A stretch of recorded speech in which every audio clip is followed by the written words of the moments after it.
I can't figure out who Orqa FPV wants to be.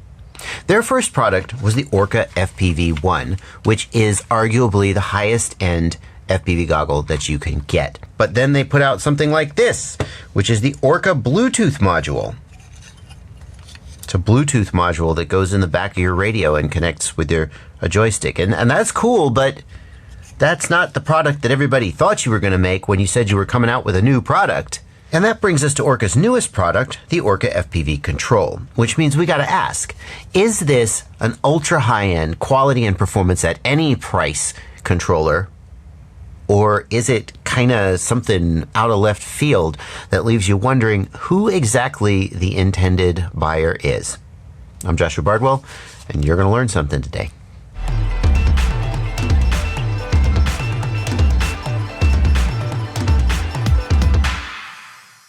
The Orqa FPV.Control that I'm reviewing in this video was sent to me by Orqa for the purpose of this video. I have not received any cash or any other form of compensation in exchange for this video, and no one has had any pre-approval or conditions on the contents of this video before it was released. When people ask me the best way to get into the FPV hobby, my answer is always the same. Buy a controller and then practice in the simulator until you start to be able to fly. And that leads us to products like this, the Radiomaster T8, or this, the Jumper T Lite. These are less expensive radios that you're probably going to outgrow, but they'll get you in the door. But these radios have a problem, or at least that's what the makers of the Orqa FPV.Control would say. And the problem with these radios is that they run OpenTX. Why is that a problem? Well, if you have ever struggled with setting up an OpenTX radio, you understand what the problem is. OpenTX has a huge learning curve. And Orqa's goal with the FPV.Control is to give a budget radio that a beginner can buy, get into the hobby, not have to spend too much money, and not have to hassle with all the hassle of configuring OpenTX. So just to be clear, the Orqa FPV.Control doesn't have any screen. It doesn't have any menus or anything like that. It just has the basic controls that you would normally expect to see on an RC controller. We've got a 2-position switch here, we've got a momentary switch here, and we've got 2 3-position switches here, and of course the main sticks. That is it. So then how do you configure it? With a smartphone app, of course. This is the Orqa FPV.Control smartphone app available in your local app store. And if I just switch the radio on here, then we should be able to select that and connect, and it connects via Bluetooth. Now, the first question people are going to ask is, without a screen on the controller, how are you going to configure it in the field? You don't want to be pulling out your phone to configure it all the time. And the answer is actually that there's almost no configuration at all to do on this radio. So you're actually not going to be pulling out your phone all the time to configure it. Here in the app, we can go to the models setting, for example, and there are 2 models here. One is named Orqa and one is named Quad. And if we look at the Quad model, for example, it's showing us the status of the sticks. Yay. We can move the sticks around and we can see, what they're doing. And then the settings we can change we can change the channel map. That's it. You can rearrange the channels. There's no mixing. There's no outputs. There's nothing. Of course, I tested this controller out on a simulator, and what better simulator to try than Orqa's own FPV Skydive simulator. This simulator is free. In fact, it just won the Best Free Simulator Award in my FPV Simulator Roundup of 2022. By the way, if you're looking for the best simulator, best free simulator, best for freestyle, best for racing, best for tiny whoops, best in a whole bunch of categories, I've got a link down in the video description to that Simulator Roundup, and you can check that out. Suffice it to say, the FPV Skydive Simulator is fine. It was easy to set up the controller, and it was easy and fun to use the controller once I got going. And again, it should go without saying that if you don't want to use the FPV Skydive Simulator and you want to use something else, this controller will work with any of them. The controller will connect to the computer via USB or Bluetooth. I used USB, and I recommend you do the same because USB will pretty much always have lower latency than Bluetooth, and lower latency will give a better experience when you're flying in a simulator. But that Bluetooth is useful because it can also connect to your cell phone. You can connect this as a Bluetooth gamepad, connect it to your cell phone, and yes, the Orqa FPV Skydive app also runs on your phone. So if you want to have a little mobile FPV fun, this is a great choice for that. Now, if we go back to the main screen of the app, the next thing I want to look at is the Ghost option.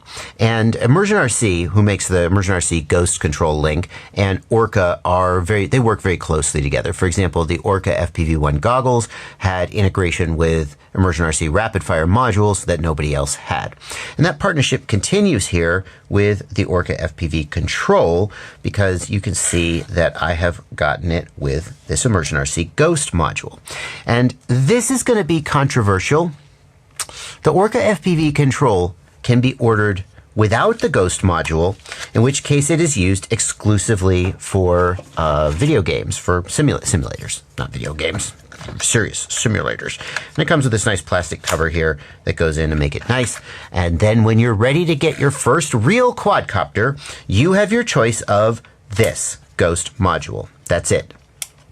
It doesn't work with Crossfire. It doesn't work with a multi-protocol module. It doesn't work with Express LRS. It works with Ghost only. And on top of that, it is this new form factor Ghost module that is not usable in any other radio. Now, there's nothing wrong with the Ghost ecosystem. In fact, Ghost is my favorite control link for my larger quads. I put Ghost in all of my 5-inch quads, and on all my smaller quads, like my 3 inches and below, I use Express LRS EP2 with the ceramic antenna, because that tiny antenna is so convenient on those little quads. But is it okay to lock a person into Ghost as their very, very first radio? Because if you were to buy a Jumper T-Lite, you can put a module bay on the back of this radio. You can stick a Ghost module on there. This one has an Express LRS module. Don't worry about that. You can stick a Ghost module on there, and then if you outgrow the T-Lite, you just take your Ghost module off and you put it on the next radio that you buy. You haven't wasted that money. And that certainly is something that's going to be criticized by a lot of people when they look at this radio. Now, the counter argument to that might be that a lot of people buy a very first radio with a control link inside it that they're going to outgrow and abandon. The multi-protocol module in a radio like this, they're going to use FreeSky receivers. Then eventually they're going to figure out that FreeSky receivers suck, and they're going to upgrade to something like Crossfire Tracer, Ghost, or Express LRS. So what's the big deal? And that would make sense if the price of this module, setting aside the issue of e-waste, that would make sense if the price of this unit matched the price of something like that.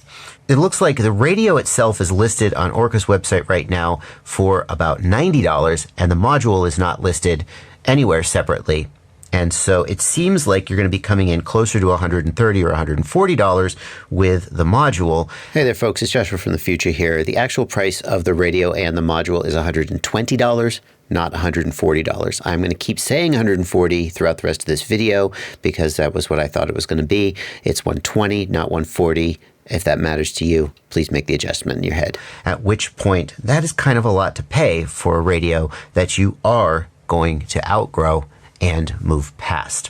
And that brings us to the discussion of the radio's build quality. There are a lot of positive things I want to say about the radio's design. For example, the ergonomics are quite good. Reminds me of a lot of the TBS Tango 2 in that it's got these long side panels to give your hands really something to grip. Although it is technically a gamepad style radio, it definitely has ergonomics more similar in a lot of ways to the full-size radios.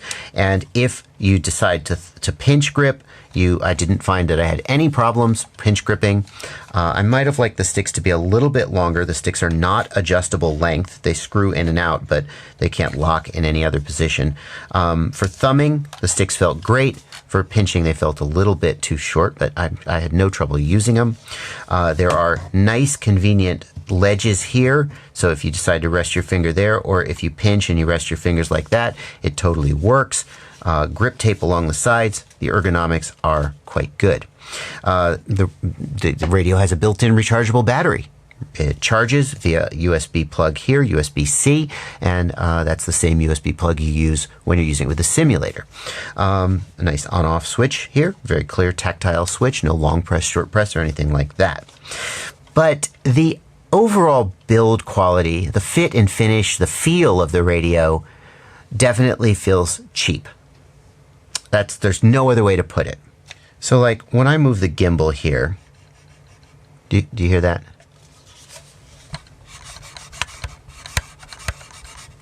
That's not that feels about as rough as it sounds. And likewise the buttons. Yeah, it's fine. It's fine. It feels like a $40 or a $50 radio, which is kind of what it is. Until you stick a Ghost module in it and it becomes more like maybe a $140 radio. At which point, it's got some tougher competition. So that brings us to the end of the video, and as always, the question, should you buy it? And as much as I appreciate what Orqa is trying to do with the FPV Connect, which is make things simpler for beginners and easier for them to get into the hobby, I have some reservations about how they're going about it. And a lot of that goes back to the price of the radio. This is a radio that you 100% will outgrow. And when you do, all that money that you put into it is basically going to be lost. Maybe you hand it down to your little brother or something. The other question that I got to ask is this actually making life easier for beginners? Because as far as I know, currently, you cannot buy bind and fly quadcopters with Ghost receivers in them. Now, I assume that Immersion RC and Orqa are working to change that, and maybe by the time you see this video, that won't be true. But right now, if you buy a Radiomaster Zorro with Express LRS in it, or you buy a TBS Tango 2 with Crossfire in it, there are bind and fly quadcopters you can buy with those receivers already installed and ready to go. And if you're, just solder in a receiver, what's the big deal? The big deal is that the whole point of this radio is that it's easy for beginners. And if you're the kind of person who doesn't want to learn OpenTX yet and doesn't want to set your radio up, you probably also don't want to solder a Ghost receiver into your quadcopter.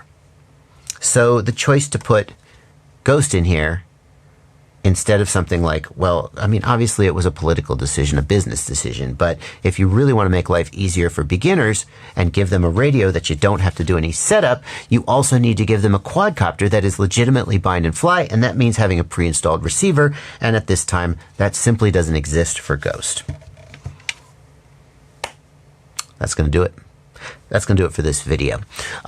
If you are interested in this product, there are links in the video description to places you can buy it. And I normally would say those are affiliate links, but I'm not actually sure any of my affiliated stores are selling this yet.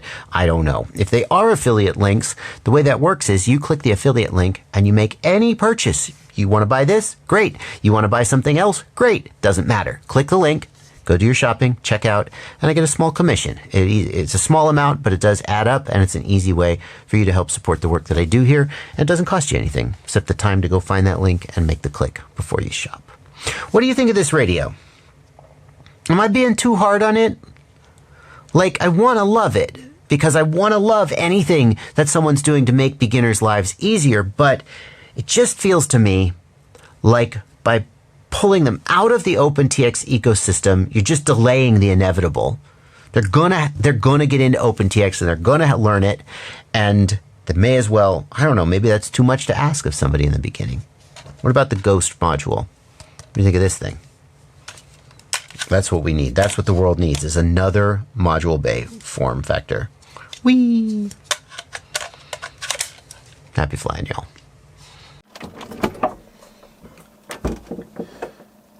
What are you doing in here? The least you could do is subscribe or join my Patreon, or like just here's another video I picked out for you. Jeez.